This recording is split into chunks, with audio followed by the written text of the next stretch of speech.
今天5位厨师与5位厨助将共同来争夺2组提前进入到4强的名额。每位参赛者都走到了比赛的关键点。这一战不只是厨艺的比拼，更是风味与创意的考验。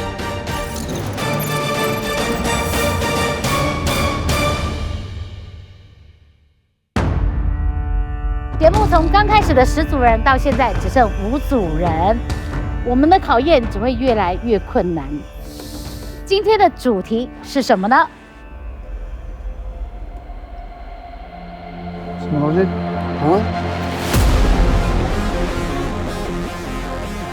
那青椒，热带水果。水果，热带水果。我们这一次的主题呢，要考验大家的味觉还有创意。就是在前面我们看到有白色的小碟子，还有绿色的小碟子。等一下要请厨师拿白色的碟子，厨助拿绿色的碟子。这些小碟子里头呢，代表不同的食材。那这些不同的食材呢，又代表不同的味道。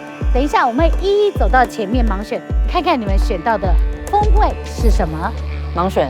盲选连线，一定是什么意思？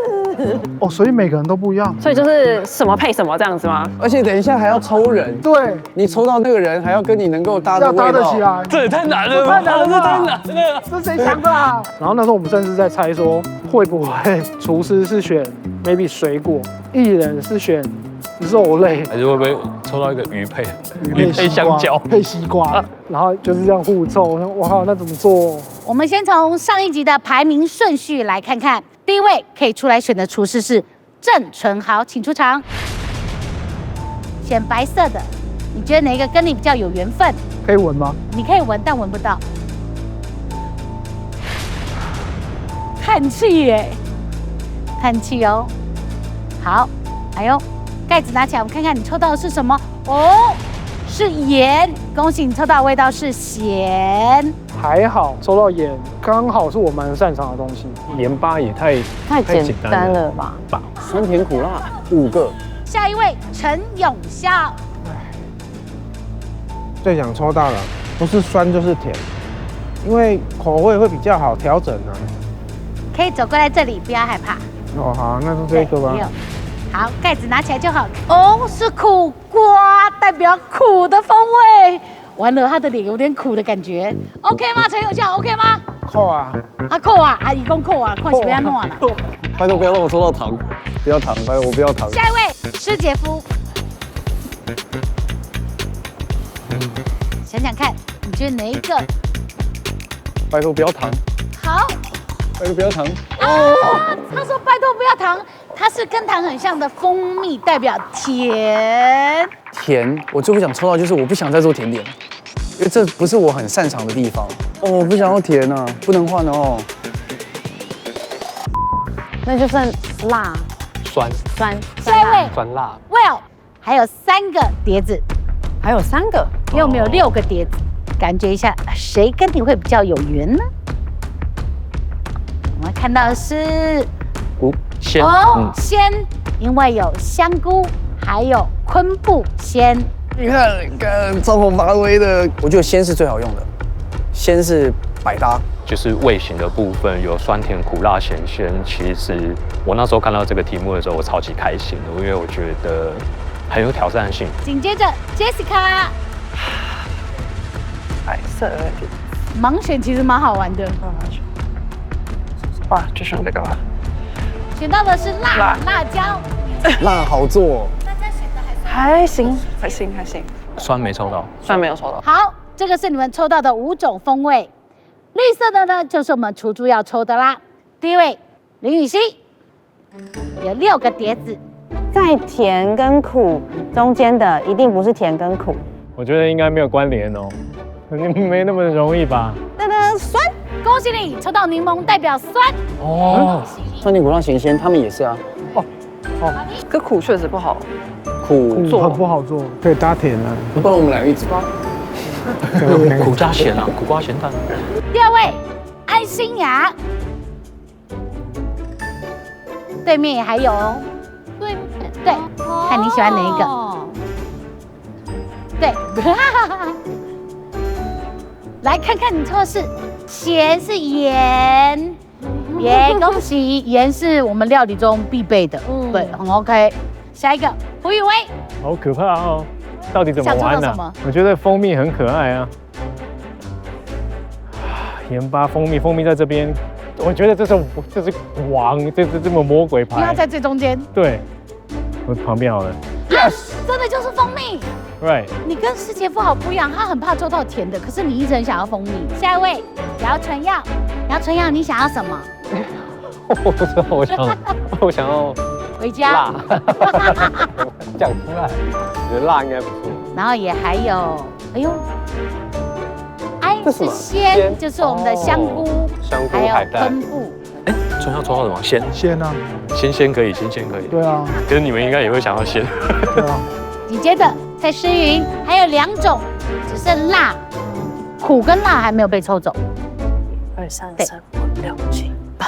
好，就它了，数到的是苦瓜。这一次呢，我们要挑战的是风味结合，也就是要融合2种不同的风味，做成一道精致的料理呈现出来。现在要进行配对分组啦，你们现在拿到的翻牌呢，已经拿走还跟你味道相同的人啦，所以呢，酸的不会对到酸的，苦的不会再苦一次。再来跟大家提醒一下，你们每个人抽到的味道，郑纯豪抽到的是咸，陈永孝是苦，施杰夫是甜 ，Will 鲜 ，Jessica 辣。这边楚楚雨熙抽到的是酸，安心啊抽到的是咸，胡宇威抽到他想要的甜，姚纯耀抽到的是鲜。 蔡诗芸抽到的是苦。在进行我们的配对分组之前呢，要来讲讲我们的赛制。这一次我们会分成2组安全组，3组非安全组。也就是呢，2组安全组，你在下一次的比赛你就拥有免死金牌。非安全组的朋友们，如果你下次是最后1名的话，那么就直接会被淘汰。 也就是说，晋级的2组，2位厨师跟厨助，你们将提前晋级前4强。大家了解了吗？所以配对非常重要，味道选择也非常重要。所以你们现在可以好好想一想，你的味道想要搭什么样的味道是比较 OK， 或者是你想要当哪位厨师跟厨助会觉得赢面比较大。我原本其实是想要先上加咸。 可是不能选同类型的，可能最想避免的是酸苦，我没有办法想象酸苦是怎么样。如果有人有酸苦的好吃 recipe， 请告诉我，我也非常好奇。抽到苦了吗？最想配的就是甜啊，甜其实甜是万用的，咸的东西里面也可以放甜去中和，辣也可以放甜去中和，苦也需要甜去中和，酸也需要甜去中和。后来我想一想，其实我很有优势。好，数到3，请翻板，1、2、3。其实我很有优势，可竟然没有人选我。第1轮的时候，我觉得他们不是看风味选，他们是看人选。我自己抽到盐，我觉得盐是很必备的，所以我以为我会被选择很多个，就没想到胡宇威、林允熙、蔡诗芸、姚纯耀没有我的名字。水粉根本就不是调味料的问题啊，是人。先来看看这边，这边是陈永孝、郑纯豪、陈永孝、郑纯豪、郑纯豪、郑纯豪，你被3个人选。我们先来问问好了，好不好？选羽西，为什么选羽西？因为我抽到的是咸，那羽西也是酸，然后我其实有想到一些食材，就像日本的酸梅，它就是咸酸的东西。哦，所以是靠味道来选就对了。对 ，Jessica 呢？也是觉得味道搭配，然后还有搭档很熟悉。哦，搭档的默契，因为跟羽西已经很有默契。对，羽西你选郑纯豪，为什么？其实我很纠结，因为其实酸跟辣，我自己是觉得很不错的搭配，而且之前跟 Jessica 我们是女力组，可是这一次跟 Ricky 也是第2次合作，觉得延续那一个冲下去的感觉也很好，所以我真的犹豫很久，我觉得很抱歉，这种纠结的感觉很讨厌。Jessica，会不会 ，Don't worry。有一种背叛朋友的感觉。我真没想到，我从没有人要的一个主组走到今天这一步。我不晓得你们有没有看过一部电影，叫做《世界上最烂的人》。我觉得我就是世界上最烂的人。Lizzy， 为什么选郑淳豪？我感觉苦好像好像就会想到咸，对，哦而且我喜欢他的辫子，所以就是。然后春耀你也选郑淳豪，为什么？因为我觉得咸跟鲜就是天生一对。可是他没有觉得跟你天生一对。对，别人配对成功了，恭喜郑淳豪、林予晞，恭喜配对成功。我觉得予晞真的很厉害，就像他自己讲，他从一开始没有人选他，到现在大家都会选择他，因为其实他就是一个非常非常认真的人。我没有什么实力啊，我只是一个一直选很厉害队友的人。陈永孝，很多人选你呢。安心呀，从头到尾都不变心。胡宇威，因为郑淳豪被选走了吗？不是，那不然为什么选永孝？因为听到苦，然后选到甜，我唯一的想到是甜，不是苦就是辣，因为甜真的是可以把苦或辣就是平衡掉，变得更好吃。所以你是有战略的啊？对，来听听看安心雅有什么战略。安心雅，你的战略是？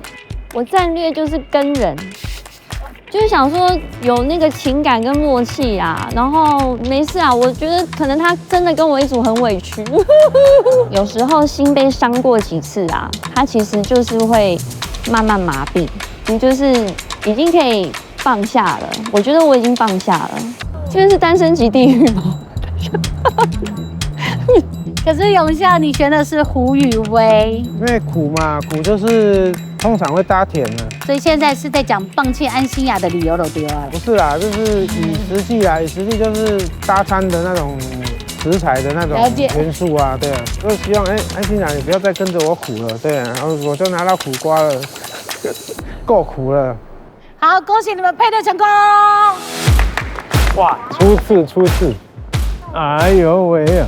第一轮就配对成功，开心啊！对啊，因为错过两次了嘛。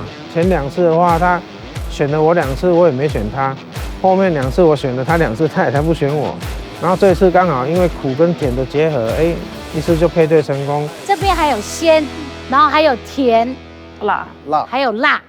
这边还有鲜。This 是苦。好的，好好想一下哦，你们要配对的是谁哦？1、2、3，请翻板。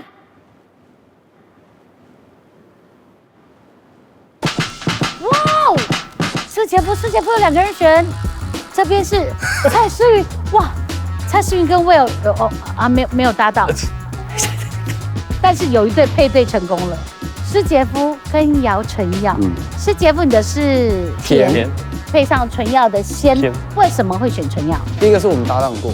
哦，然后第二个是甜跟鲜，我脑袋里面有蛮多的想法，因为鲜太好运用了，因为鲜甜它其实念在一起的字。哦，对。但是 Daisy 是姐夫没有选呢，没关系。他有杀气呢。你有看他头在动吗？他看到？没关系，没关系。安心雅，我有选蔡诗芸呐。我本来就是想选 Will 师傅，就是想跟他赢一次。就是看来你没有很想赢，那就算了。哎，现在你会不会觉得你一路走来啊，跟你的感情一样，都很坎坷？嘿呢，那呢？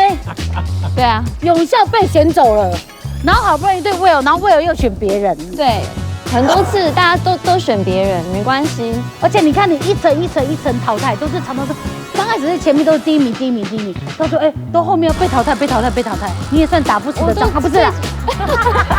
近期都压线，很棒。但是这边 Jessica， 你选安心雅是因为味道的关系吗？还是想要跟这个人合作看看？目前还没有跟安心雅合作过，然后觉得可以试试看之外，其实辣跟咸味，其实我觉得蛮搭的。好，所以在这里恭喜姚淳耀、施杰夫，剩下2配对，好好想一想，数到3，请翻板，1、2、3。Will、蔡诗芸、Jessica、安心雅，恭喜配对成功！好可怕！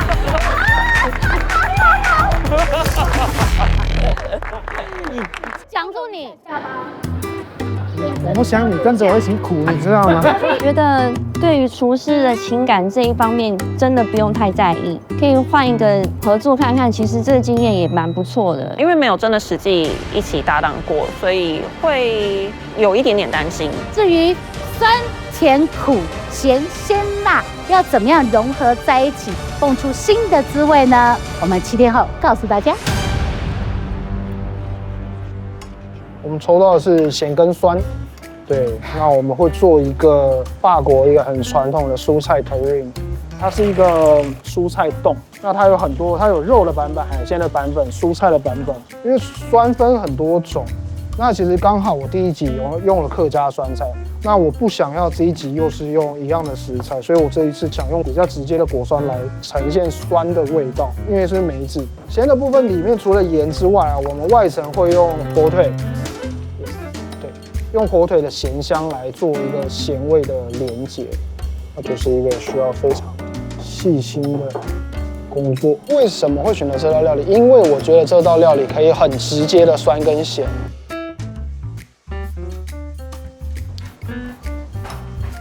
酸跟咸，火腿它的那个存在感太强了，跟其他人比起来，想想，低温完的话是冰镇，这步骤不能少。我这个上一次没有这个步骤，小心。鲜跟甜是我们这一次抽到的主题。我们一开始的时候列出了非常多鲜跟甜的组合，我们有分类成几种，一种是爆炸的鲜甜，另外一类它是属于比较清甜的。我们能够想象的就是用蔬菜本身的清爽的甜去搭配海鲜本身的鲜味。对，那我们的想法延伸就是透过像丝瓜蛤蜊，蛤蜊丝瓜就是一个很典型的清爽的蛤蜊的鲜，带很自然甜味的丝瓜。对，因为我们主要是想要用蛤蜊丝瓜的这个概念去延伸。墨鱼汁不搭，是，味道太重。而且泡沫，因为泡沫它是酸味，会觉得有点太重。对。鱼 OK， 对啊，上面我觉得鱼比昨天那个更鲜。但是是不是考虑不要脆壳？好像是，让它那个口感再单纯一点。那再做一次吗？好啊，所以我们再 try 一次。这次我们总共练习了2天，那应该试做了4次，这是有史以来试做过最多次的一次备赛的经验。对啊，然后我觉得这次杰夫他真的是付出了非常大的心力，对，因为过程中真的会觉得有点沮丧或者有点累，这种做到我们就想我们休息一下，我就直接睡，然后睡到我都不知道他怎么也在旁边睡，然后睡醒之后我们再继续做，所以我觉得哇，这次我们真的是很用心的不断在尝试。仙草鸡，对，它是一个客家菜，因为它是苦跟咸，我就这次基本上我所有的调味我都不加，我就会让它的苦跟咸变得非常非常的明显。OK， 我今天的主要的目的就是来吃，好啊，可以来评，可以，没问题。可能我们在旁边写书的，还是给你一些 notes 这样子，你才会有一些。我觉得你们就是也要把自己当成就是消费者，对。但我上周也有当成消费者，我觉得很好吃，然后结果就是。可是其实你们分数是高的，我是你们的前面，然后于是刚好在我下面，可是其实最后一名是 Jessica， 因为她刚好有一个免死，所以顺位变成是。真的是。于是乎超过位，于是乎他一直跟我说，他说Will 你这一题淘汰，我会去台中载你哦。我说我不会。他很烦嘞。他真的超 free 的，对他很夸张，后期就只带一把菜刀去比，我就说你都没有东西吗？他说没有，我一把菜刀就够了，所以他就他每次做完，我们当然不是还会收东西，他不用收，他就是用完然后就走了，然后我就说你也太 free 了，他真的很 free 耶。我觉得它原味的东西有点太重。因为你可以吃出来那个香菇跟所有的鲍鱼 chicken 的味道，好像有点太分开。对，你真的没吃错，对。我很认真在吃。因为我们其实有做了3种版本，其实花了比较多的时间在确认版本。有，它比较有那个感觉了。只有比较，我以为是可以一次就跟 Daisy 第2次配合的话，比第1次来的讨论更多，并不是我自己的主观来做这道菜，而是就是这个是统整大家的意见，然后也试了很多次之后才得出来的版本。下一局一定要让你直接就变4强了，我们一定要一起加油，都来到那么远了，真的是不是？你就会觉得就是一定要拼下去啊！都来到这里了。因为其实说真的，如果当下那时候选安全啊，其实我反而会做不出来，因为咸鲜的广泛意太大，听起来就是危险哦，就是因为太容易，所以太危险。对对对。我今天想要做2道菜，然后就是我们这一周抽到的主题是辣跟咸。其实一般比较西餐是比较少有辣味这个元素的，但是这一次我决定要做一个比较特别的，就是印度菜。因为其实我自己在大学刚毕业的时候，有去印度住过1年，然后后来工作的关系也去过很多不同印度的城市，对，所以这是我们的拿手看家本领。我相信认识的 chef 里面大概没有多少人可以做得出印度菜。哦，好辣，很辣吗？好辣，好，我人中的冒汗。OK， 好辣。那永孝是什么？苦跟什么？苦跟甜啊，甜啊，甜啊。苦跟甜哦，很难哦。我觉得苦它很难呐。哦，有苦哎，有蛮不错啊。对啊，有吃到苦跟凤梨的甜。那就是用了不一样啦，就是有用3个不同科别的那种食材下去做的，不光就是只有苦瓜是苦的，还有很多食材是苦的。我觉得这3道菜好像吃了3个国家的地方，我吃到瓜地马拉的概念，瓜地马拉是咖啡嘛，再就是羊肉就是吃到东南亚，那个狮子头应该吃到是台式或中式的味道，基本上是有一点旅行的概念。唯一的比较担心的应该就是我们的骰子猪啦，很难成型，它会从旁边爆出来。那反而用炸的会比较对。因为要四四方方，其实有点难，各种各样的方式呢去做，还是没有做出它理想的骰子。哇塞哇塞，哎呀，一碗100万，对，市场的鱼都拿出来了，对不对？我靠！哇，这个很重哎，真材实料的哦，不是假的哦。100万不是，算了，演得好累啊。哎呦，这才是重头戏耶，这会吓死所有人。反正这次我们拼过了，就直接晋级啊！对不对？当然就是要把所有的所有的厉害的东西把它摆出来。如果希望，当然是希望也在前1、2名啊，直接晋级啊，对啊，前2名就可以好好的休息1集吧。不知道，应该每个人都是这样想的。越来越空哎，对啊，都空空的。明明身经百战，怎么今天还是会紧张？还是会。来闻一下。料理上比较担心的，我觉得就还是食材的鲜度，因为今天比赛是在下午，不知道你前一天买的蔬菜，它到底还能不能维持像我们那样的鲜度？因为我们的主题就是鲜跟甜嘛，所以我觉得鲜是非常重要。对，所以我觉得这是可能是比赛的变数。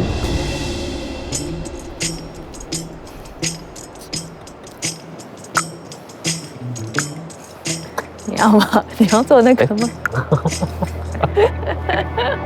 好像说这一次就是会有前面的2组是安全的，然后后面3组要再 PK。所以我们如果1、2名的话，就直接保送了。下一集就陪他们玩玩这样。放心，我会带你进4强的，不要怕。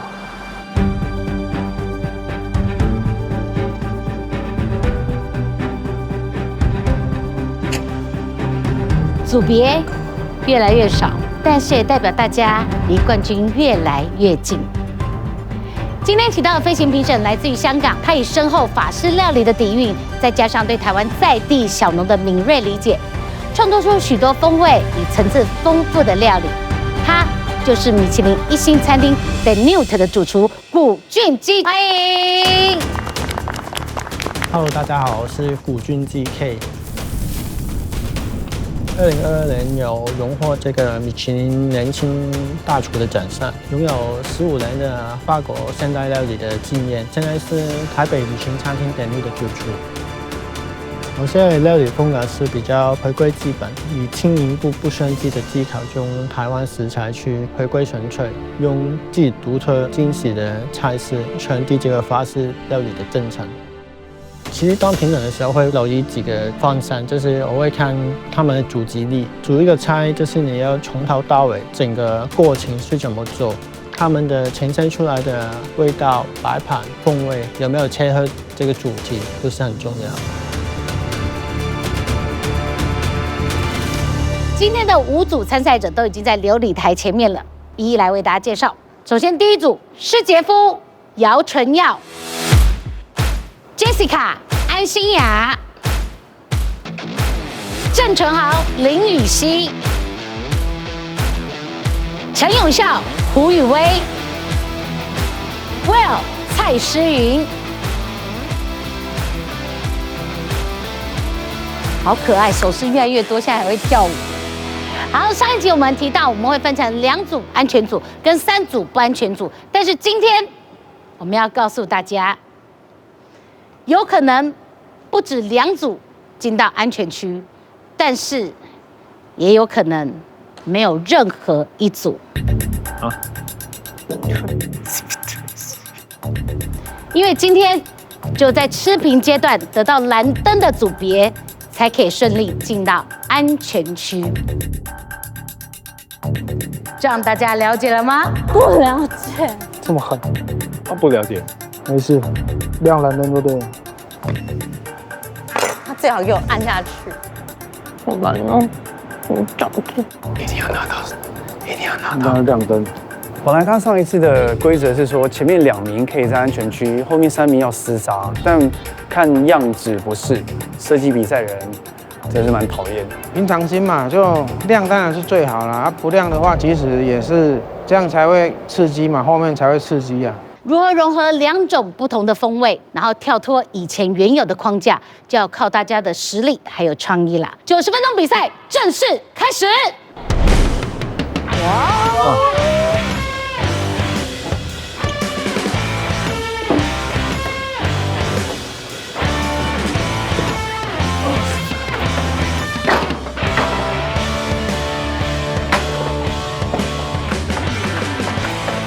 今天看起来还好啦。有，我看到安心雅很自在在那里。今天感觉都很自在。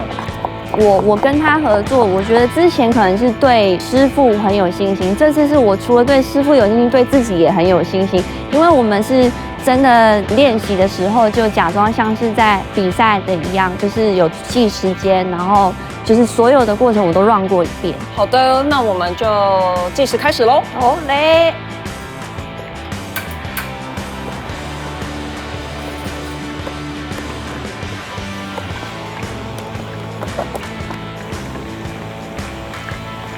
因为我要切很多东西，然后切得像丁一样，所以有一段时间我们可能是比较少对话的。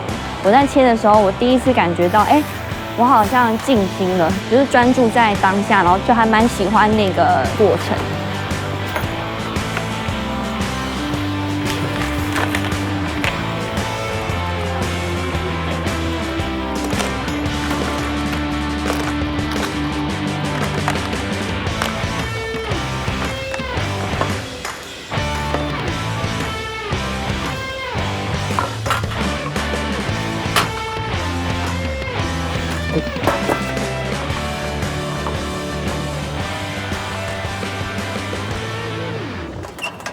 就我要闻一下那个蛤蜊的味道，它有怪怪的。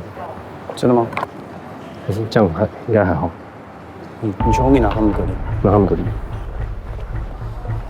我觉得这是很棒的一个动作，因为我并没有去督促他，但是他自己能够闻到这个蛤蜊的汤的味道不是那么的正确，所以我们当机立断去食材房，刚好今天有蛤蜊，我们就用了食材房里面的蛤蜊，希望它这蛤蜊 OK。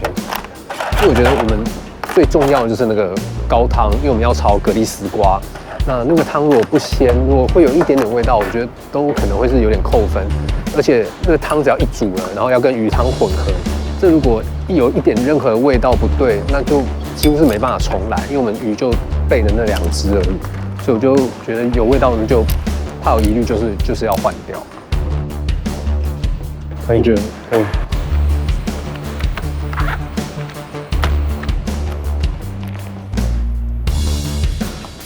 就鱼肉应该是 OK 的。OK。所以蛤蜊肉你有分开对不对？还没。哇。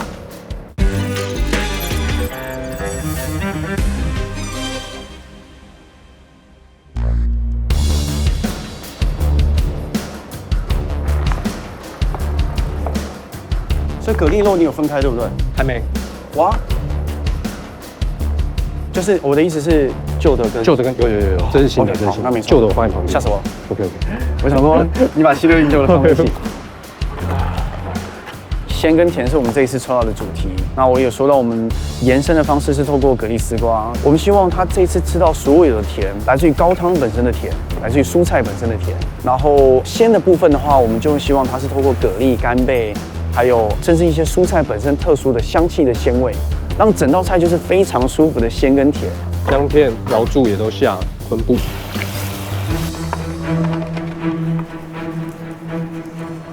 那个比赛开始的时候，你就去帮那个秋葵搓盐，帮他去角质，把他的那个绒毛去掉。那比赛的时候，因为有限时，所以其实你在做这么细节的事情的时候会很紧张，因为你很想赶快，可是你又会必须要花时间，把看起来很没有视觉效果的事情处理得好。对，因为它并不是这样子抖，然后或者是这样擦。但比赛到这个阶段的时候，细节其实是非常非常重要的。评审绝对是会越吃越刁钻。对，冰镇的东西在这。好。对。我去烤虾喽。好，手小心哦。好。因为烤虾是 Ricky 的拿手的好菜，然后这次他把他的招牌好戏，然后手好戏居然交给我，然后我一直都很喜欢烤肉，可是可以在炭火非常专长的师傅身边做这件事情，觉得很荣幸，好像沾到一点边这种感觉。可以吗？可以了，你看一下，这样是不是可以的？可以，放那边。对 ，OK。如果火太大，可以小一点，没关系。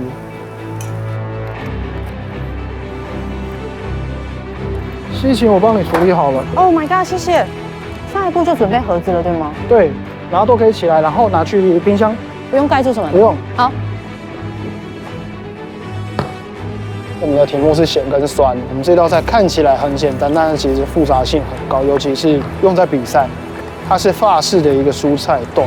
这一道料理的难度就是，它虽然在一个盒子里面排了非常多种的食材，可是它难度要难在第一个，你每一样食材的熟度要控制得非常准，然后还有每一个食材跟食材之间的连接，它味道组合是不是好的？再来就是吉利丁的量跟你煮成的高汤底的成分要调到非常的精准，因为它不像我们一般做菜可以边吃还可以补调味，但是那个东西调好就调好了，你后面没有任何方式可以再补救，所以一开始就要非常精准，你前面不准，后面就拜拜了。所以希望今天会成功。我们这次的比赛的主题是用各种不同的风味，然后融合2种。我想问3位，你们有没有觉得哪2种味道最难搭？最难搭的是，我觉得是苦跟鲜。苦跟鲜为什么？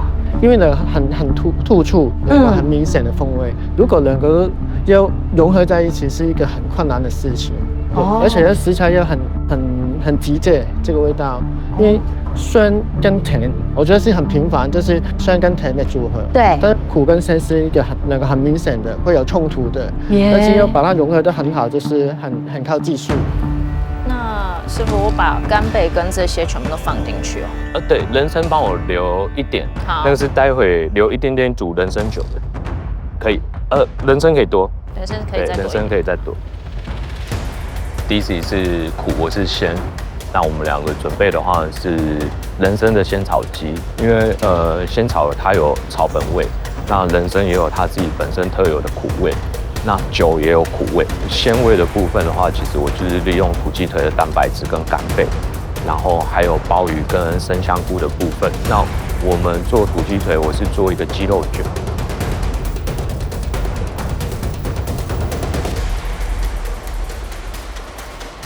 这一次的分配的话，其实它主要是在帮我去炖汤这个部分。那其实，在练习过程的时候，我们其实比例都已经抓得还蛮精准的。它其实只要帮我把它放在压力锅里面，开始加热的话，其实就会非常安全。那我补一点，差不多。好。哦，真的很满的。对。没关系，可以的，那就可以开火。要high fire 还是？对 high fire。你说苦，我觉得反而苦对台湾人来讲是一个很熟悉的味道。哦，因为我们爱吃苦瓜之也类好，的，仙草也好，其实都是对。但是跟另外一个去搭配的时候，那就的确是看功夫，那能不能把那个苦压到大家吃起来没那么有压力的。你可以比较方块一点，这样好，比较漂亮一点。好，可以。我们抽到的是苦和甜，苦和甜，我觉得第一个想法就是那个凤梨苦瓜汤，因为汤它会先处理，所以我必须得赶快把苦瓜跟凤梨第一个就要处理好，处理好的话就丢下去那个水汤头，就给它慢慢熬，才会有那个苦跟甜。苦当然是一个很难被克服的问题嘛，我自己觉得最容易出错的辣，为什么？因为它不属于味觉，它属于你的神经的有点刺激痛觉嘛。了解。可能你在做辣的时候，你会觉得我就是不够辣，不够辣，不够辣。那你可能在这个当下，你会多放，就只能说你这道菜它可能只有辣味。哦，会把其他的盖掉。对，不管盖不盖掉，我觉得它是很容易出错的一个调味。就是我们这一周抽到的主题是辣跟咸。其实我觉得辣跟咸在表现上面，它们的契合度是蛮高的。但是通常其实这样的食物你很需要香气去让它更丰富一点。我觉得印度菜为什么会选择，就是因为它真的用很多不同类型的香料，希望用这样的方式去呈现。然后另外一个，我觉得在辣的部分，在辣椒的选择就是让你吃下去会觉得有辣，但是你不会觉得不舒服。那这一次会做3样东西，一个是印度的香料鸡肉焖饭，然后另外一个是克什米尔辣味羊肉咖喱。对，那它就是一个比较木质调，真的是辣味很明显的一道菜。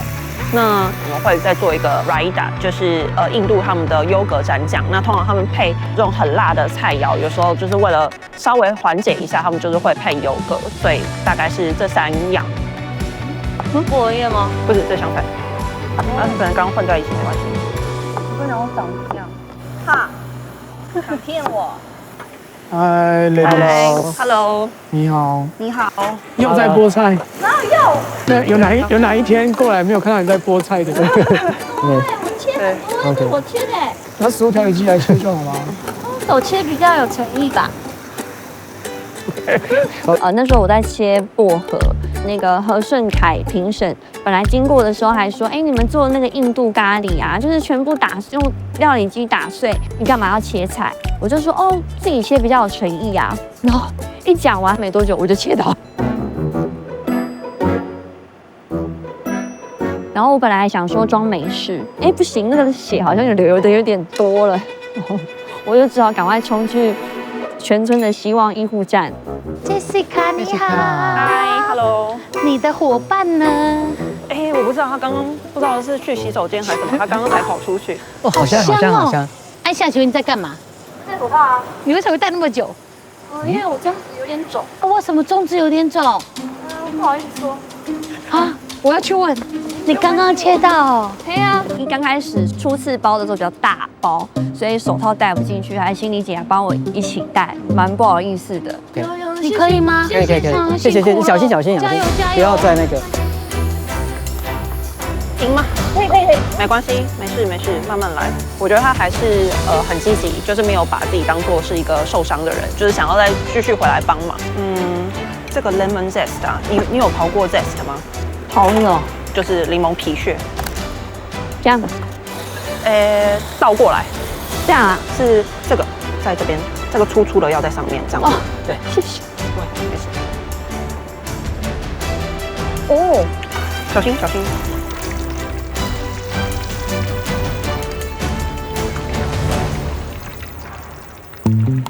然后第二个就是意外呢，是不小心就刮到了自己的这边的皮，这样。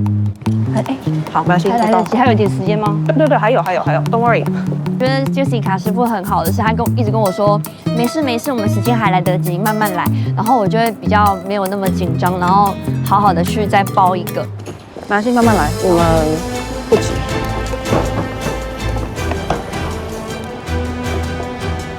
等一下，我教你。这个已经到白色了，你不要用那么多白色，然后这只要轻轻的，这样子就可以了。啊？对，对，然后就这样撒一点点就可以了。对，就是来轻轻的就可以了。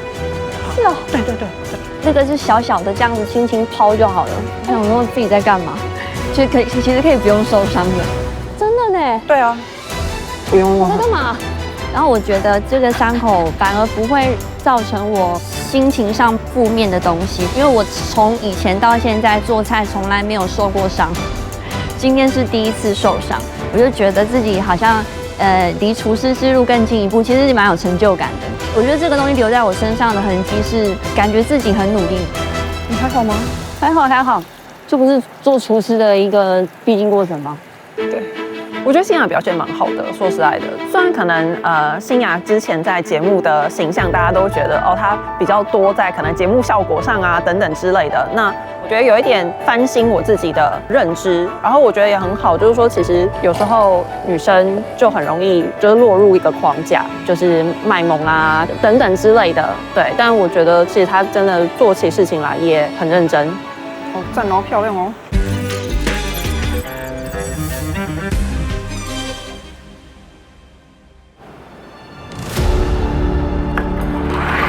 我们需要一个富有蔬菜本身鲜甜的口感的一个泥状物，这个泥状物会当做我们鲜跟甜中间的一个介质，所以它必须要有自己的一个鲜味。一开始用的是防风根，但它的甜味太重了，所以后来我们就把防风根改成了菊芋，我们就觉得它的风味是比较可以当成一个很棒的甜味跟鲜味的介质。我想像巧克力啊，香啊，有没有？小心烫。好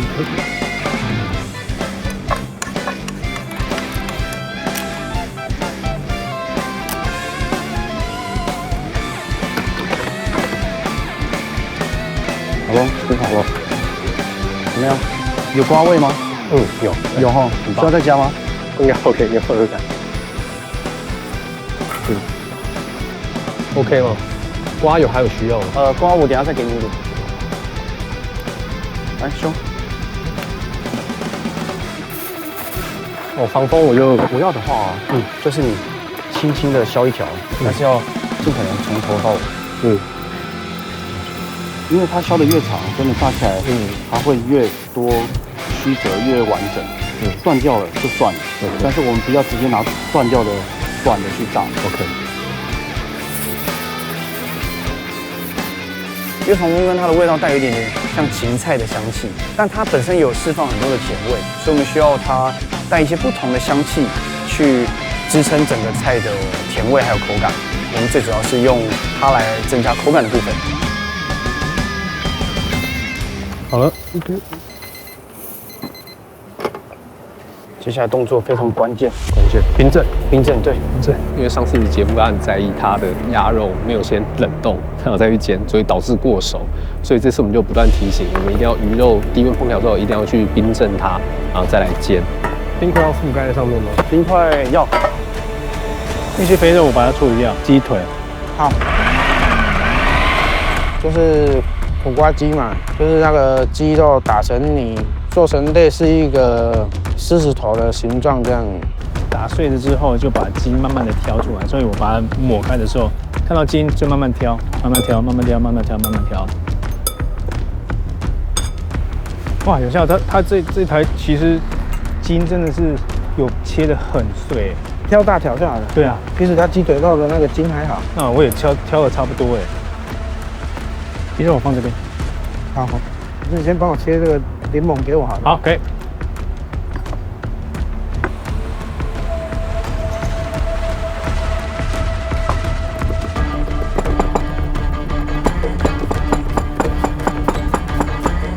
够细吗？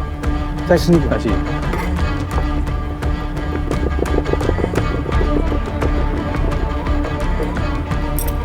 够细。好，可以。还要再多吗？等等绿柠檬好了，这个够了。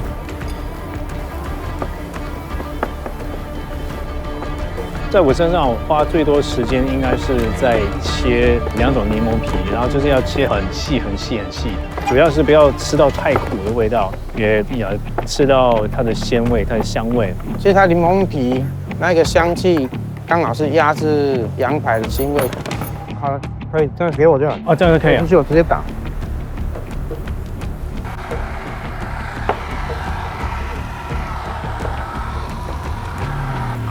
然后这个鸡肉我也腌好了，先捏一个试试看，捏一个看有没有办法做那个形。我们原本是要做狮子头，那狮子头就是一个肉丸嘛，圆圆的肉丸。那他今天早上是发想说，只是一个狮子头，感觉很像不是很突出啦。那我们把它捏成像一个鲍鱼好了，就算我们没有真的，不然我们捏个假的，可以吗？这是底，哦，一个底，然后上面就放那一颗就，那感觉。有的是有像，是蛮像的，是蛮像的。那基本上是形状是可以，外面的形状，鲍鱼的外面的形状是用我们那个肉，然后中间那一块，鲍鱼中间那一块圆圆的，就包苦瓜和凤梨，所以中间那一块就放进去，然后再包一下，就真的很像鲍鱼。真的有没有用手用水，然后把它划一划，它就漂亮了？啊，我知道。每一颗肉丸要做成鲍鱼的形状，其实还真的有它的挑战，花了很多时间在美术上，然后我觉得还要沾水，然后要把鲍鱼外面的那些颗粒啊什么要做出来，慢慢刻出来，我觉得哇不容易啊，哇我的手在抖哎，所以我今天也稍微变成美术组了。对啊，那个漂亮啊，对不对？有没有？有。OK， 可以了。哦耶！还蛮费工的，但是有做出来，我觉得还蛮开心的。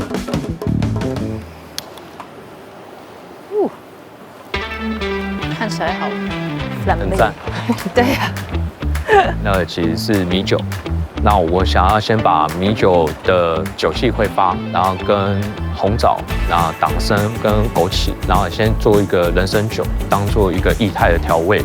那千草鸡觉得如果不够苦的话，我可以放一点人参酒在里面，就是它是一个我准备起来做调味的一个环节，这样子。不是汤，看你的脸就觉得好像很苦。对，我很见得长。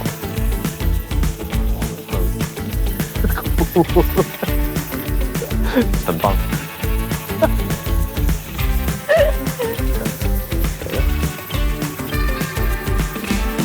可以慢慢学，是吗？对，其实就可以这样。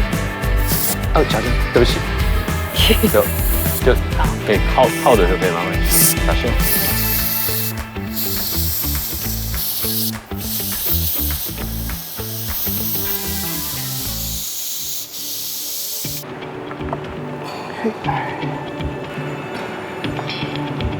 我们原本设定的是用西班牙生火腿，但我们后面发现火腿的味道太强烈了。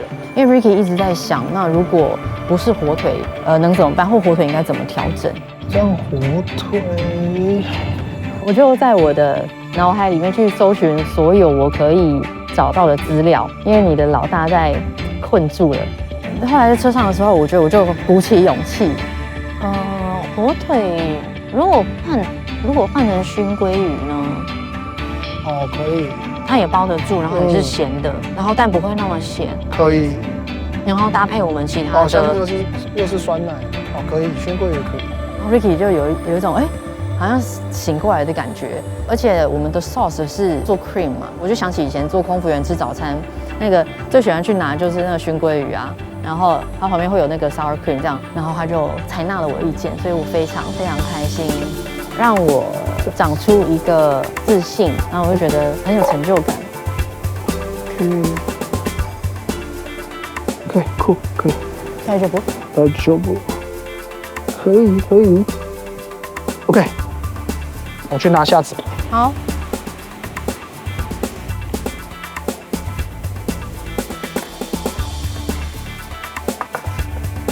然后头尾切掉。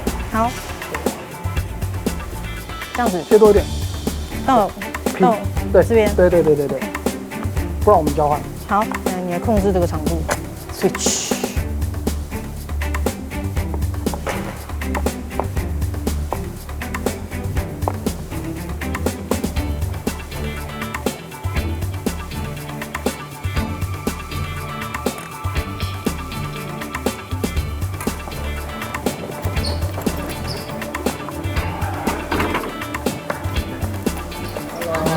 你好，今天你们做什么组合？今天我们的组合是酸跟咸，对。然后我们这一次呢，打算做法式的 terrine。terrine， 你觉得他们来得及吗？terrine 要花一点时间去处理啊。40分钟，你要让它塞，然后你还要切，对，还要切。你确定来得及？因为他们两个都是很擅长做 terrine 的 chef， 他们也知道在比赛现场做 terrine 是一个风险很高的事情。你凝固是什么？凝固剂是泽亚青粉片，1公升放几片？1公升40片，1公升放40片。啊，这个是硬到不能吃了。那丢到地上会弹起来的，你最好是做40片给我吃啊。你准备按蓝灯就好了。拭目以待。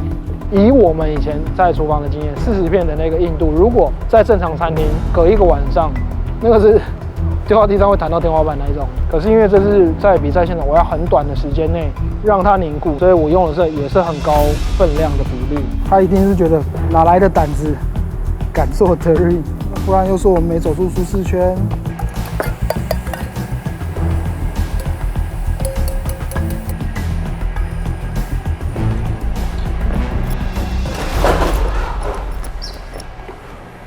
我来煎鱼喽。好，你帮我把那2个鱼拆带放在网架上。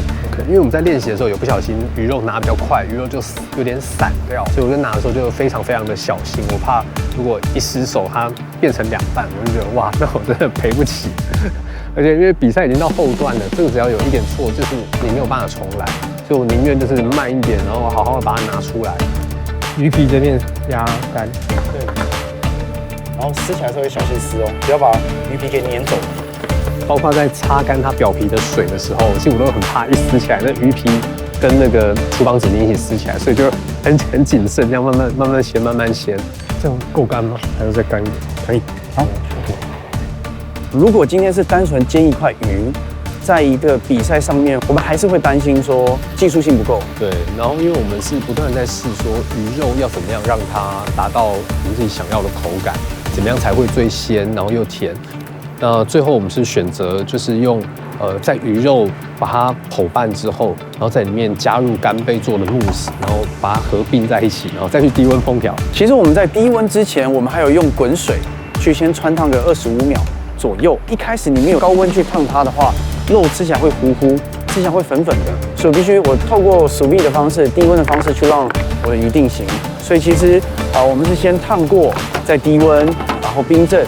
接着再把皮煎脆的时候，让温度回到鱼肉的中心，刚好是我们要的熟度。这样就是我们今天呈现这个鱼肉最主要的比较多繁琐的地方。OK， 好了，完美。印度的香料鸡肉焖饭，它蛮特别的，就是说它会要用印度的香米，然后我们会用锅子上面要围一圈面团，最后把它焖熟。那所以蛮重要的是说，它的米是不会煮到全熟的，但是它用面团把那个锅盖封起来的作用就在于说，它会在里面就是形成一个蒸汽。就是在里面循环，然后他们也觉得这样子煮的时候，那个香气比较不容易逸散掉。这样子其实就可能有一点像是中式的那一种汽锅鸡呀，或是那种什么北非他们有那个tagine的那一种，就是它其实都是靠食物本身所产生出来的水汽，再去把它焖熟。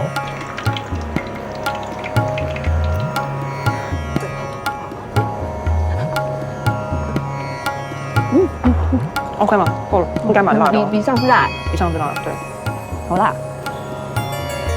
我们准备的过程因为很顺利，所以希望可以比较早按铃，因为我们的味道非常的重，就是希望评审吃了印度味之后每一道上来都是印度味。剩最好哦，26分。要把它们拿出来吗？可以。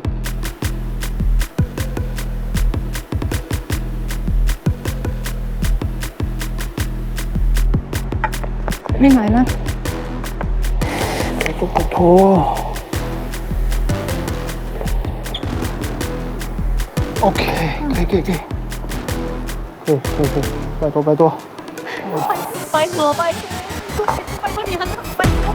因为 terrine 它是一个一剂定生死的一种料理，那因为在试做的时候，我们试了1400，切开的时候里面都化掉，不够硬。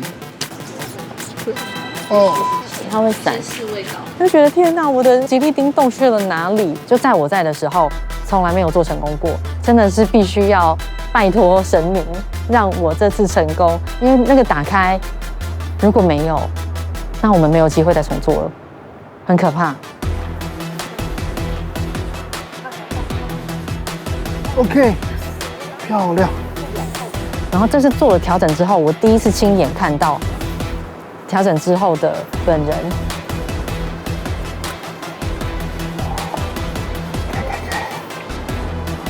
我们要直接进冰箱。好。因为我们这个菜说难，它难，但是快也很快。我们没有太多的时间去等待，所以我们很早就完成，然后看谁第一个按铃。因为我们的预期是想第2个按铃。OK， 大家，等一下就第一个人按铃，我们就过来拿。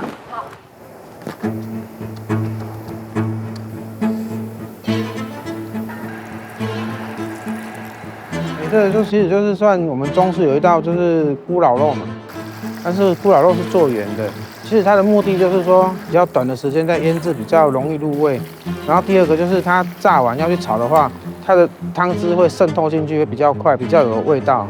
但是我是今天把它做成一个就是类似骰子。那骰子猪，我觉得因为我们有用苦的部分应该是咖啡豆的苦。甜的话应该是糖，然后在下面的那个卷蔬菜卷有加那个拿铁的概念。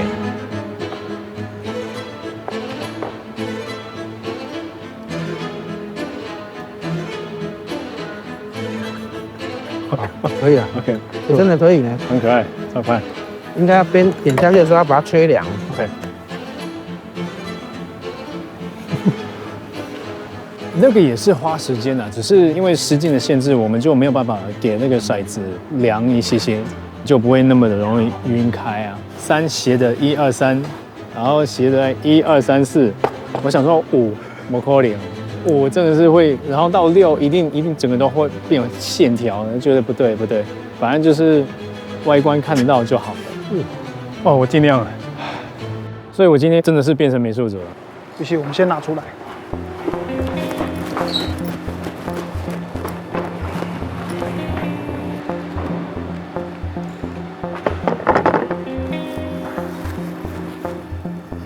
可以哦。哦，赞，加蒜呢，非常赞。好了，差不多了。要抢吗？不太早了。你看没有？你假装猛一下，你假装猛。我们的这次元素大概就4个元素所以其实我们这次可以更 focus 在味道、熟度跟拿捏的精准度。像上一次的比赛，我把自己的难度设定的很高，所以其实在上一次有出现很大的瑕疵，所以在这一次的调整上，我又在更加精简化。那并没有那么复杂的情况之下，我觉得我们可以在可能75分钟或是80分钟的时候就要提前抢在第1名或第2名出菜，因为其实其他人的口味都跟我们的鲜甜是有抵触的，所以当它的味道在我们之前的话，有可能吃到我们的鲜的时候，鲜的味道会被影响。我们恍惚听到一个铃声，所以我们就赶快很仓促的说，我们要赶快接，不能再让别人抢过我们。如果我们的顺序排到第3个的话，我们很清爽的鲜甜就很容易被盖过。好，按铃。Yes， 真的是，然后计划完成了，可以，我们第2名。他已经先有一个人按，对啊，我们第2。不知道是哪一组误按，或是碰到铃铛了，我们以为有人按了，刚好有点弄巧成拙，我们还是第1个。按铃了。好，你帮我撒那个红红的，放个几颗就好了。OK， 可以。好，来1、2 ，Go！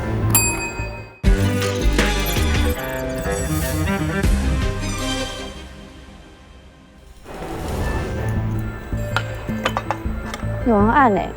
对，有人按。他们都按嘞。等一下，没关系。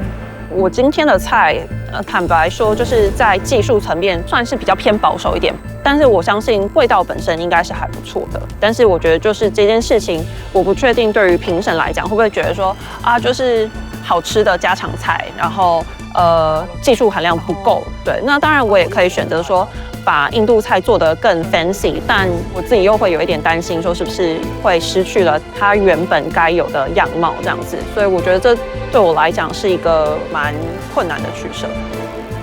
哇，好漂亮哦，碎呢。好 ，OK， 可以。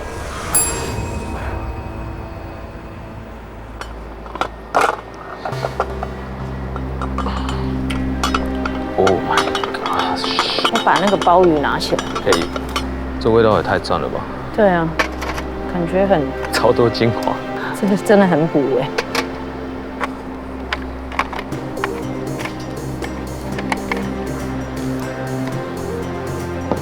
哦，够，这样够了。哇，很好喝哎，比跟练习的不一样。很好喝，真的很好。我觉得今天Will是很开心的，然后我觉得看到这一面的他，我就觉得也很开心，因为前几次他有一点迷失了感觉，就是有一点自己的要求压力有点过度多。那这次其实看到他好像还蛮轻松的，我觉得是开心的。相比第一次合作的话，我自己觉得还蛮大的差异耶。现在回想起来，我第一次好像蛮贪心的。第一次做的3道菜的部分的话，有点手忙脚乱。那当然，今天的话，我们虽然90分钟做一道菜，我自己觉得蛮得心应手的。我们做土鸡腿，我是做一个鸡肉卷，特别故意不煎皮面，因为希望皮面可以保持原本鸡汤的口感。那我只煎干贝跟肉面的部分的话，也是用铁板的方式去制作。要给他们那么大一块哦？对啊。我觉得你给他们一小块好。可是让干贝会跑掉。哦好。好多人都按铃。对于前面按铃的部分的话，其实完全不会紧张，是因为仙草鸡它本身就是冷热都可以吃。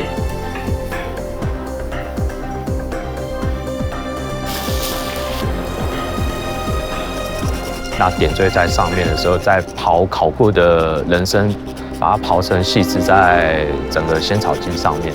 哇，很苦很苦。那我就按喽。好啊。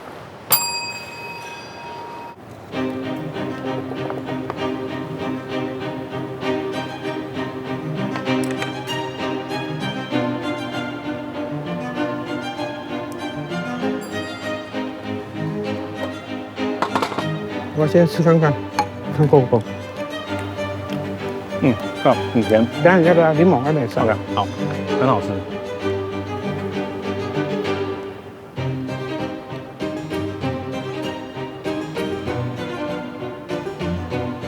时间还剩5分钟。汤好喝，酸甜都有。好，2位吧。哇，好吃。我们2个这样对吗？一直在吃。那 taste 一下 ，taste 一下。希望我们今天可以拿到一个灯。可以了。鱼煎的完美。谢谢你啊，谢谢辛苦了，辛苦。Perfect。我觉得今天每一个元素都比我们练习的成果都还要更好。所以我觉得这一次，真的是会很有自信。我觉得我们很有可能会亮蓝灯。拜托，请要亮蓝灯啊，不然4道都快批笑了，还不亮蓝灯。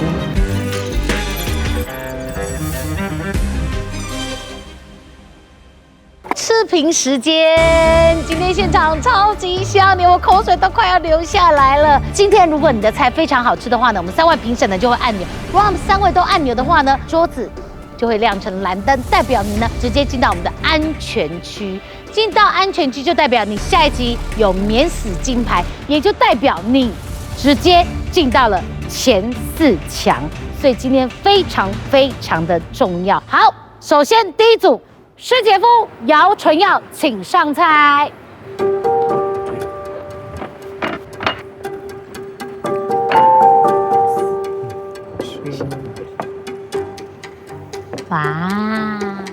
我们这一次抽到的2个风味呢，一个是鲜，一个是甜。所以我们2个在讨论之后，我们第一个直觉就是想要做用蛤蜊丝瓜来做延伸的一道海鲜料理。所以今天可以大家看到我们用的一款鱼肉叫做包公鸡，在包公鸡的中间我们夹了一个干贝的泥，我们想让它的鲜味有不同的层次。那在底下呢就是一个蛤蜊丝瓜，那旁边有看到一个灰色的泥状物，这个东西呢是我们用菊芋来做的一个算是整道菜衔接甜与咸之间的一个介质。对，那看到的泡沫呢是稍微带一点微微的白酒香的一个泡沫。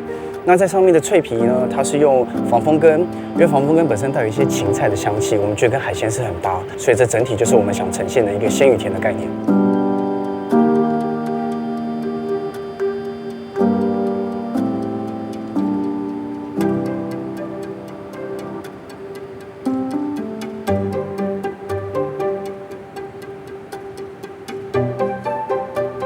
丝瓜你是用哪个产地？丝瓜我们是用好像是南部那边，它是一个叫水果丝瓜。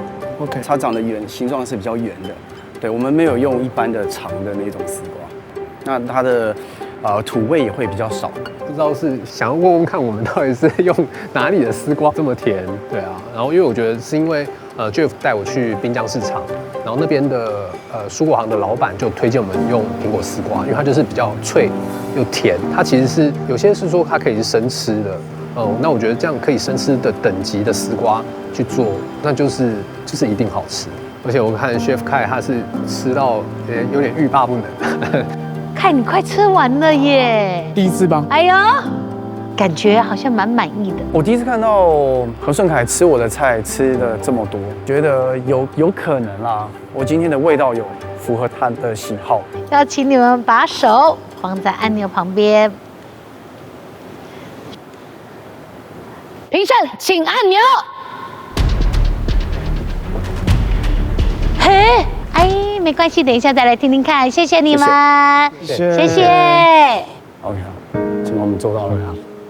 没有亮蓝灯就没有符合期待，我的期待就是亮蓝灯，因为想保送嘛，你心里面有个石头悬在那边，对，那你就是要蓝灯，你就可以很安心的过了下一集，但是，对，我没按。我知道你没按啊，我觉得盐巴放的不够哦。我觉得他是想用那个蛤蜊跟干贝做那个五妈咪的咸度啊，但是那个做不出来，这边都是甜而已，都是甜。对。Jeff 的问题就是他都很喜欢放很多东西，是好吃的啦，是好吃的，是好吃的，是没问题的。只是有些东西它有一点。下一组，郑成豪、林雨熙，请上菜。Let's go。好，可以的，很漂亮啊。可以加入抽的，哦，可以的，可以的。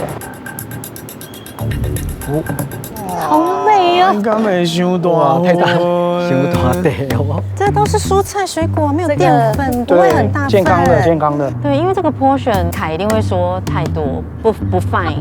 没有，我们依照评审的体型制作的。他一开始就说他不要吃那么多淀粉了，说不定就是在饮控。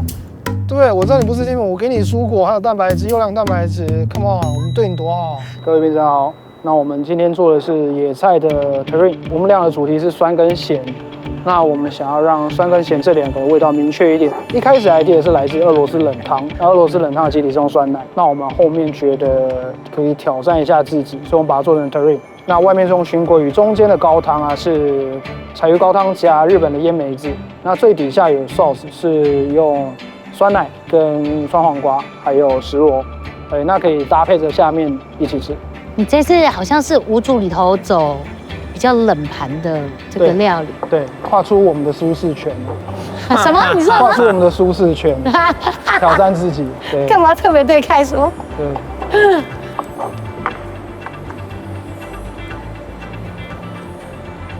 说你们是酸跟咸，酸跟咸，对。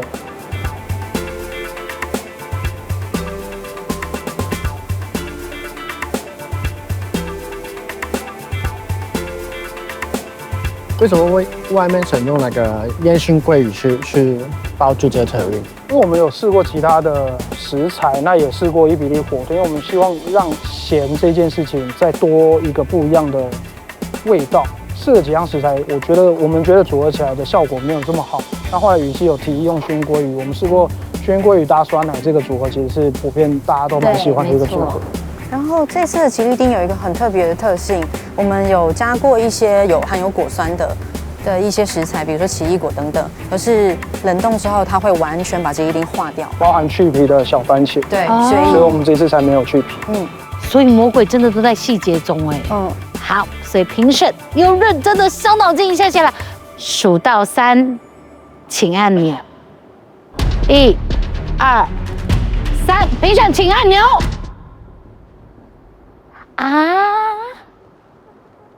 因为这个免死金牌没有那么好拿，等一下再来问问他们好不好？好的，谢谢你们辛苦了，谢谢。怎么会？我就开始觉得小番茄的皮，对，可是那个不能不去啊，我们是。我就是看到他在切那个小番茄的时候，我才补。我说那个。对。但我觉得他一定就会觉得我们在找借口。其实我知道那个对于一个 chef 而且 fine dining 的餐厅来说，那会是一个他们不喜欢的东西。但因为我后来决定要放进去的几个原因是，它的那个量，我觉得是我自己可以容忍的范围。第二个是它需要那一层皮，它才不会凝固不了。因为吉利丁碰到酸，它本来就会溶，就是你的吉利丁要加多加少，对，你有很多材料可以代替的，你有寒天，你还有洋菜粉，那它不是一个绝对我只得用吉利丁，就不有他刚刚讲的关于什么奇异果，对，因为你刚刚你看我切番茄，是因为那个皮吃起来很割牙，功夫是 OK， 花很多功夫，但是完整度出来没有很完成，对。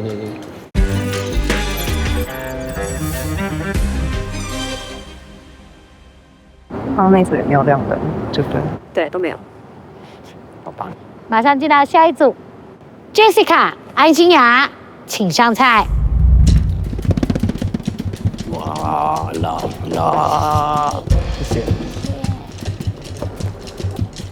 哦，他做哦，我以为他是 OK， 谢谢。羊肉。您还好吗？好。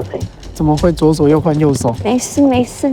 这一道在做的时候就好香哦。介绍一下自己的料理。Namaste， 各位评审好，我们今天带来的料理是印度香料鸡肉焖饭，还有的是克什米尔的羊肉咖喱。香料焖饭，就 Chicken Biryani， 其实它里面有综合了很多不同类型的香料，像是茴香，然后 Garam Masala 等等，然后还有他们会炸干葱进去，那不是要吃它酥脆，而是去增加它的风味。希望说可能可以先是吃饭的部分，然后我们旁边因为它是比较干一点的，所以我们旁边还有在准备一个羊肉咖喱。然后这个咖喱的话，它是比较北印的料理，所以它本来就偏辣，但是其实它在煮的过程中 ，gravy 里面会加一点优格。然后在印度他们其实喜欢用带骨的肉，他们觉得就是有骨头这件事情可以增加食物的风味，就即使可能吃起来不见得那么的方便，但是他们觉得这是比较 authentic 的方式。对，那我们有再做一点点cucumber 的 raita， 就是那个优格酱。那通常就是如果觉得很辣的话，就是可以再配一点 raita 吃，去平衡它的味道。所以你们的2种风味是？我们是咸跟辣，真的好香哦，这一道超香。拍一张我的衣服超适合这个。对不起。好处是不小心沾到衣服都不会被发现，因为吃咖喱或吃这种东西最怕穿白色的衣服。没错。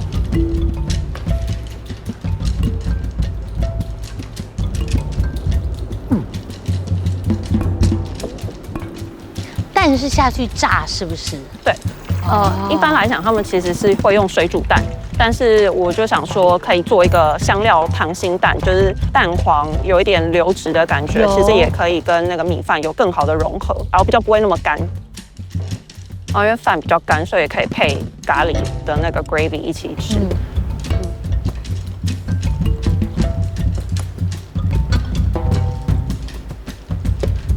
也让评审来伤脑筋一下了。他们等一下手会不会按上这个钮，非常非常的重要，代表你们会不会离100万奖金越来越近。而且100万奖金我们很大方，是厨师100，厨助100。评审们，评审请按钮。前面也都没有亮，哦，没有关系，谢谢你们，谢谢。这很平稳，就是太平稳，太平稳，对。但我觉得感觉目前为止你都觉得是都好吃，但是没有到很惊艳，对不对？对。但有点黏糊。OK 了，他们应该会知道。没关系，我今天心态很好。对 ，OK 了，心情好是最重要的。对。刚刚我们有测试一下，蓝灯真的会亮。好，请按。只是目前还没有出现，到底这一组会不会亮蓝灯呢？欢迎 Will 蔡诗芸，请上菜。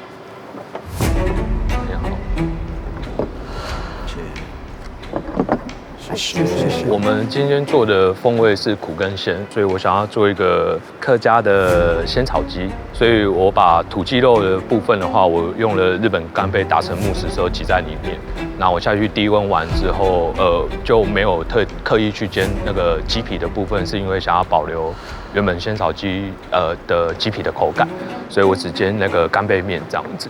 那上面的部分的话，我连鲍鱼的部分都一起下去炖煮，所以最后取出了鲍鱼干的部分的时候，再跟香油的部分稍微做一点调味，最后再泡一点烤过的党参的那个细丝。然后苦鲜表达的部分的话，我想要把人参酒的苦鲜，然后仙草的苦鲜这两个0.5加起来变成是一个完整的这样子的意思。那个吃的时候要怎么吃？可以先吃上面的那个鲍鱼跟香菇，然后之后最后再吃那个底下的话是那个鸡肉卷。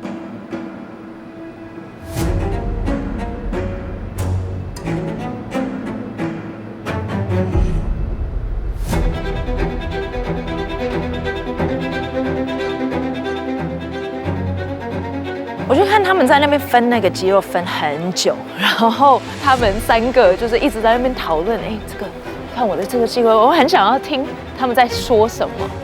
鸡腿都有熟，我有，但是切不开，因为太冷。但是是有熟，我的是有熟。你有熟吗？我的是有熟。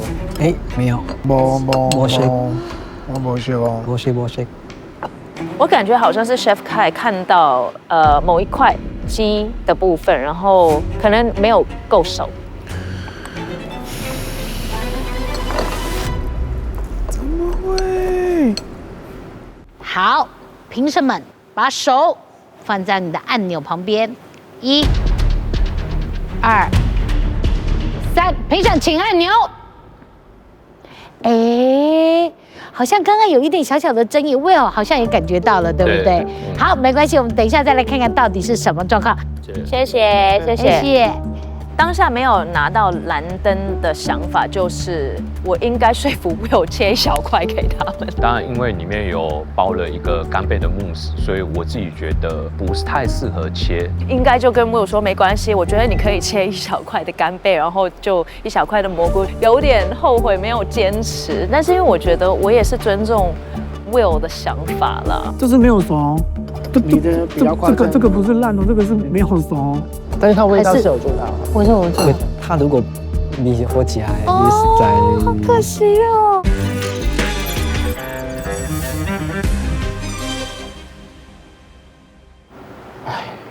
加油！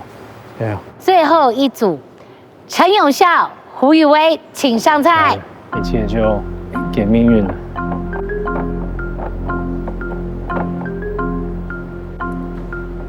哦，这么特别。我先介绍，就是第一个就是左边这个就是咖啡排骨，但是我把它做成类似像骰子一样我把另外再把咖啡再加一些鲜奶，就让它变成拿铁的意思。因为我们两个是做苦甜嘛，好像这个。然后第二个是我把它用的那个口味应该算比较东南亚那边的，它就是用了我们台湾的青柠檬，我要它的香，然后泰国的那个马蜂橙。我需要它的苦，去用一些南姜啊、香茅，然后下去炼，变成它的一个搭配一个羊排的酱汁，越吃越顺口。最后一个还是用我们台湾的凤梨苦瓜鸡汤，慢慢的去煲，因为苦煲久了的话，它变干嘛。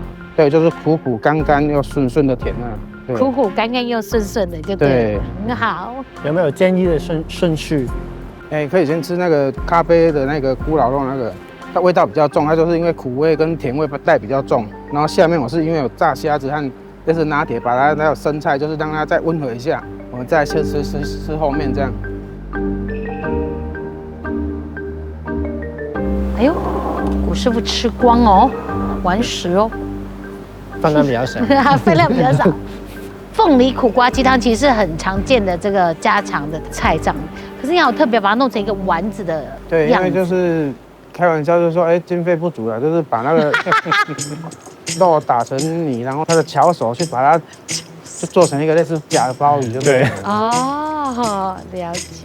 目前为止没有出现蓝灯，如果等一下这一组出现蓝灯的话，代表你是我们这一集唯一一个直接先进到前4强的队伍。好的，很关键的一组，到底他们可不可以拿到蓝灯呢？要请评审伤一下脑筋啦！我数到3，请按钮，1、2、3，请按钮。耶！今天这么难，好的，谢谢你们，谢谢。是。目前为止5组都没有拿到蓝灯，也就是没有人提前进到前4强。到底有一些什么样的状况？等一下，请我们的评审告诉大家。这次是最失望的一次，因为全部的人都没有亮灯，那就表示全部都打回原形啊。比到现在，我真的觉得评审心海底针，不要说什么女人心海底针，我觉得评审的针比女人的针还要在下面。我捞不到。今天这一集的比赛拿到蓝灯的话，代表你提前进入到前4强。但是很可惜，今天没有任何一组拿到蓝灯。到底是哪里出了问题，还是评审太刁钻？太先从你来好了，你把大家搞得现在全部没有一个人进到安全组。什么是我每个都按呢？我每一组都按呢。你少来，Charles嘞？我是唯一都没按的。真的？真的啊。哦，你好诚实哦。古师傅嘞？我是有按一个了，这样大家就知道了哦。见坏人数。到底为什么会那么难呐？因为我觉得这个蛮难做，是因为每个人对于咸、酸、甜、辣喜好的程度跟层次不同，这个就众口难调。它是一个蛮难去拿捏，你的拿捏的程度在哪里，这个就很难说了。对啊，因为你要知道，我们已经是放凉的吃了嘛，那你吃甜的时候，你的室温如果比较低，吃起来会很甜哦。你下次点奶茶，你点没有冰，1分糖，喝起来的甜度跟你喝3分糖是一样的。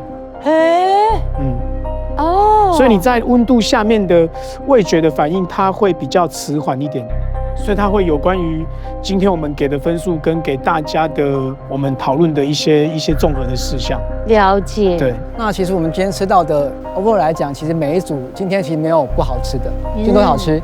但就是最后的胜负就在说，能不能真正把你们抽到的味道凸显出来，让我们能够好好感受到。但是我觉得今天所有参赛者都把简单的事情做得太复杂，他们选太多，有一点 over， 我觉得。哦。但是呢，这一集的比赛当中有一组非常接近安全名单，因为有2个评审按灯，这一组就是陈永孝、胡宇威，只差了一点点，差了1个灯而已。到底为什么？看你可不可以来帮我们讲评一下这一组？那个咖啡排骨是完全没问题的。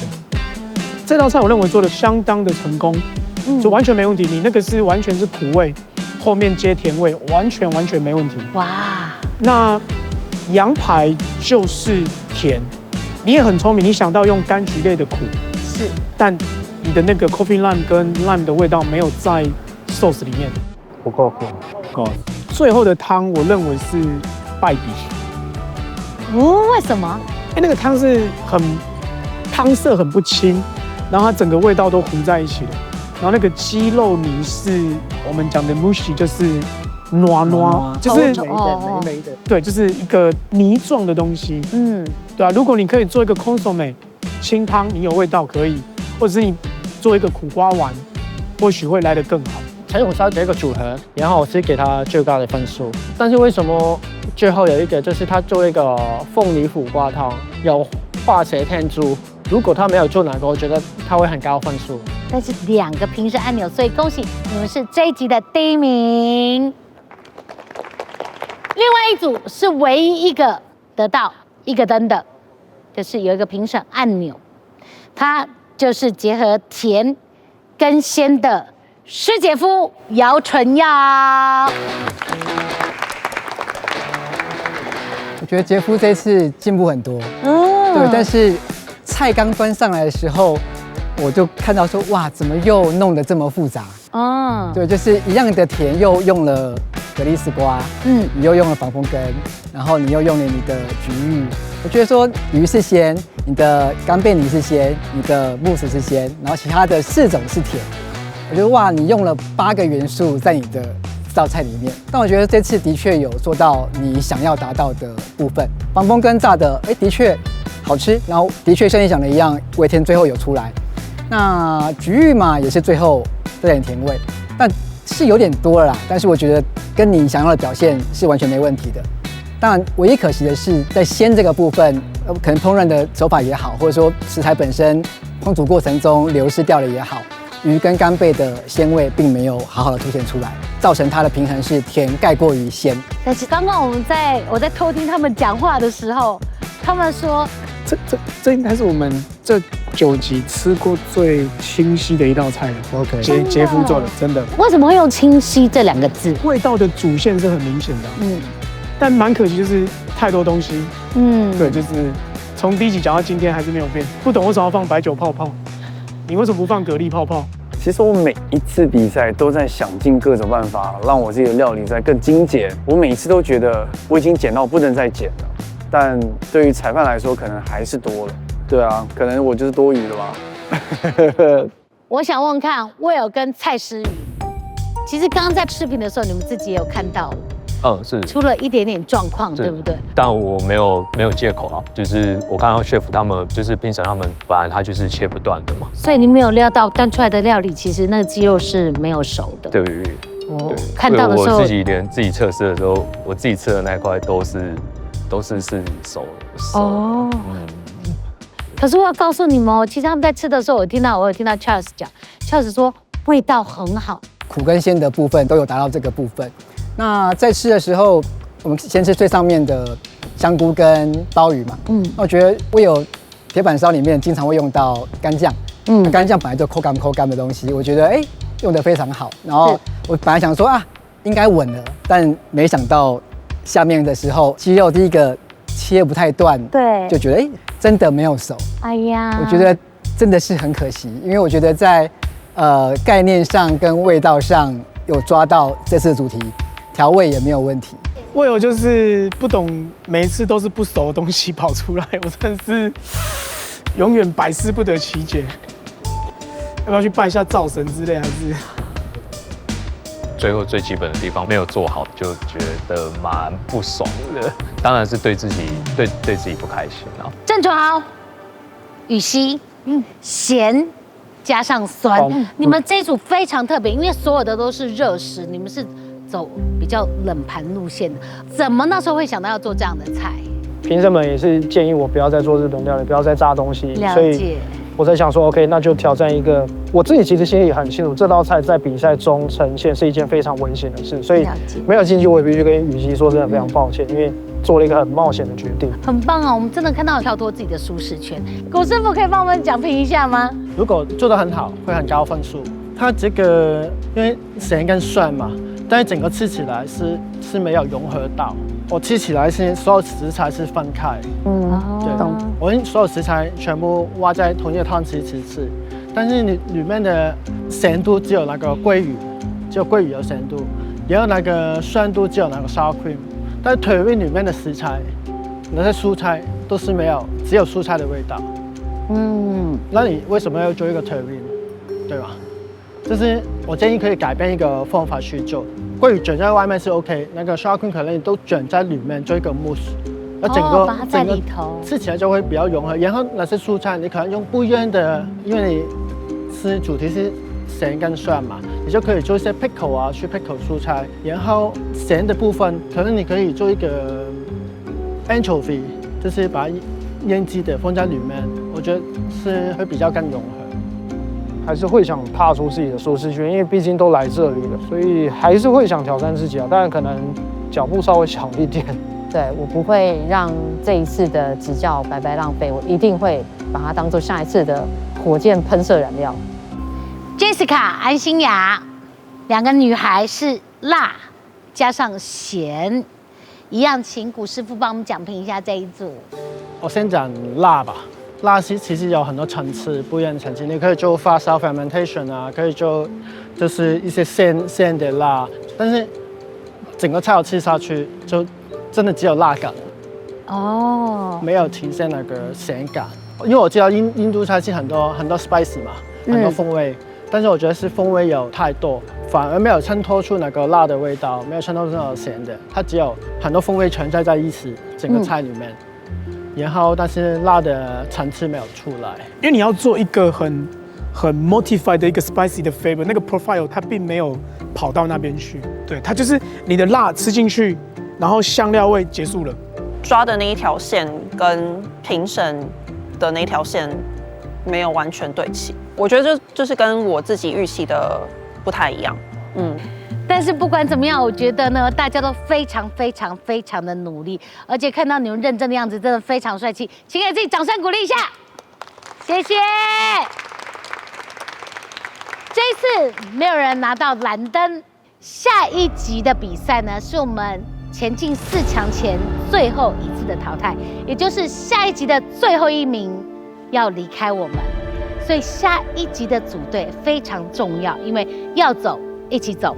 要留一起留，谁会遗憾止步？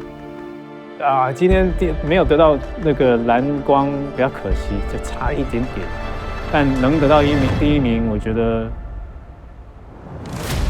得到第一名，然后呢，下一集就会更精彩啦，因为所有人都要回到修罗场，按照制作单位的好心，我跟 Ricky 绝对不会在一组了。非但所有人都要回到一开始从零开始的状态，然后一起的 partner 又会不一样，其实是会非常不安的。其实我们自己后来在想，要么一开始就被淘汰掉，留到最后呢，下一次被淘汰其实会很，所以只能努力留下来。蛮希望自己可以进4强的，对，但又觉得好像有一点卡关，对，就是等我一下，